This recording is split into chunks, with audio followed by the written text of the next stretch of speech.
Hey YouTube land, I thought I would do a short tank tour of our freshwater tanks. We have 4 large tanks, starting with this 55 gallon that has 2 blood parrot cichlids in it, along with their little dwarf sailfin pleco. The pleco is about 10 years old, and he's maybe grown an inch in all the time we've had him. So he's a true dwarf, which there aren't that many around from what I've seen. A lot of times you buy what you're told is a dwarf, and a couple of years later you find out it isn't. But this guy is. These parrots are lots of fun. They're really interactive. I like them a lot. You can kind of play with them a bit, going to one end of the tank. They run down to see what you're doing. They know it's me. They think they're going to be fed, so that's why they're so excited. Down to the other end of the tank, they swim over there to see what you're doing, what's going on. They're really fun. All of our tanks, we do water changes of 25 to 30% every other week. And at that time, we also vacuum half of the gravel at a time to maintain the bacterial balance so we don't end up with a mini cycle. That is from experience that actually did happen, so we changed our routine a bit. This 55 gallon tank has a 48-inch LED, and it's a hang-on back filter. It's a bio wheel. And there's a power head in there, the heater, and a bubble stone. They like to play in the gravel and dig and move it around, and they're just really entertaining. They're clowns, fun to watch. The pleco every once in a while will fasten himself to one of them, which really creeps me out, so I kind of splash the water, wave my hands to try and make it stop. And this is the 90 gallon, which has a school of 6 silver dollars, 5 pictus catfish, 1 brilliant rasbora, and 1 flying fox algae eater. The silver dollars are 3 different body types, it seems to me, from watching them. One of them has those dark spots on it. It's kind of the smaller one. 2 of them are quite round with the red lower fins, red hooks, I guess. And the other 2 have this elongated, it's almost a trapezoid shape or an oval shape. So I don't know whether they're different morphs of the same species. We bought them all at the same store at the same time. They started out quarter size, and now they're quite large. They're probably 4 inches front to back. These fish are about 4 years old. There's the flying fox. He's actually quite a pretty fish. He's got beautiful yellow in his fins, and he can be kind of aggressive. I see there that he's obviously got into a scrape with somebody or something. Oh, there goes a catfish, and there he goes again. They're very quick. They move around super fast when we're feeding the tank. They come out and zoom around like little go-karts. It's quite a riot to watch. Being bottom feeders, they do a really good job cleaning up whatever food the silver dollars don't pick out of the water. And this tank, the nitrates are almost always 20 or less. Everybody does a good job. We run a canister filter on here, along with a power head, heater, bubble stone, just all the usual. I think the canister filter might be a Fluval 404 or something like that. I'm not 100% sure. It's also lit with an LED light. I think this one only has a 36-inch because the silver dollars prefer something a little more dim. And of course the catfish spend all their time under that rock. They like it quite dark. So yes, the silver dollars are quite pretty fish. I love how they glisten in the light. They're nice and healthy, and it's a pleasure to have them. And here we have another 55, and this one has a lot of small fish in it. We have a Rosy Barb, 2 Rosy Barbs, a whole bunch of rummy-nosed tetras, and other types of tetras such as neons, glow lamps, and black skirt.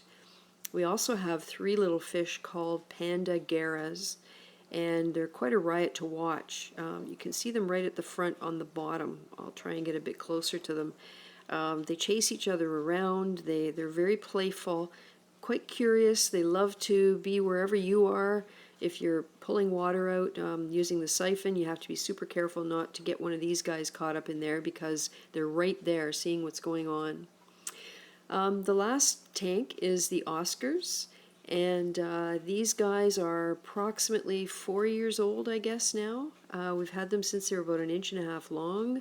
They've always been together. They're either a pair of females or a male and a female that just haven't mated yet. You can see the bare spot on the bottom of the tank. After the water change, that's covered right up with stones. The stones are all level, and then they spend the next 2 weeks moving them around. So they're always kept busy.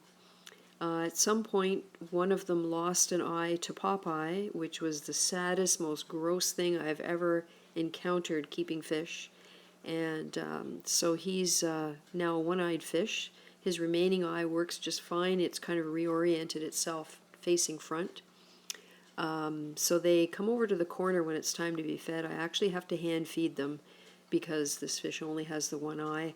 And if I don't hand feed him, he won't get anything because the other fish just grabs everything out of the water. So he'll come up into the corner, and I drop the food down so that it drops right onto his nose. I wait until he's about an inch from the top, and we've got a little feeding routine going there that works super well. The other fish catches whatever this fish misses, so they both get whatever they need. About every 2 weeks I feed them dog kibble. I just soak it in warm water, and actually all of the tanks get dog kibble once every couple of weeks. I've been told that it's very good for them because of the fatty acids that it has in it. There's the pleco. We've had him for probably 10 years. We think he's about 15 years old, and he's big enough to hold his own with the Oscars here. He doesn't really pay much attention to them, although they do try and intimidate him once in a while. He's got kind of a pipe there. You can see it's a bit buried in the gravel, and he can go in there and escape when he needs to. So he hangs around a lot at this end of the tank where the power head is. I think he likes the flow. The Oscars, the tank is a bit murky because they really like to horse around in here, and they're moving stones and digging, and they rip the plants out and often take off the intake from the filter, and it ends up floating, and whatever they get up to, sometimes you hear splashing in here, so it's pretty obvious they keep themselves busy. I don't know how long they can live in captivity, 14, 15 years. Right now they're about 10 inches long, and I'm thinking that in this 125 gallon, maybe I will be able to get them to their potential size, which I'm told is about 14 inches in captivity. So the Oscar tank, yep, 125 gallons, 6 feet long, and quite a nice tank to have. It's almost a room divider in here. They're really interesting fish to watch. They've never tried to hurt each other. They've always been friends, although there's been some lip locking periodically. They really do get along well, considering they're the type of fish that should really be trying to kill each other. They really don't. They also like, I should mention, the lights here look yellow. These fish prefer brown water or black water. We did have wood in here which dyed the water almost a tea bag kind of color. We found we didn't really like it, so we took the wood out, and gradually the water became clear again. And then when we switched the light bulbs when they needed switching, the water ended up being yellow again. So I guess you can't win. So that's the tour of all the tanks. There's 4 of them, 2 55s, a 90, and a 125, and we really enjoy having them. We've been keeping fish for probably 9 or 10 years. We started, like most people, with goldfish that had to be brought in, and we went from there. So thanks for watching. I appreciate it.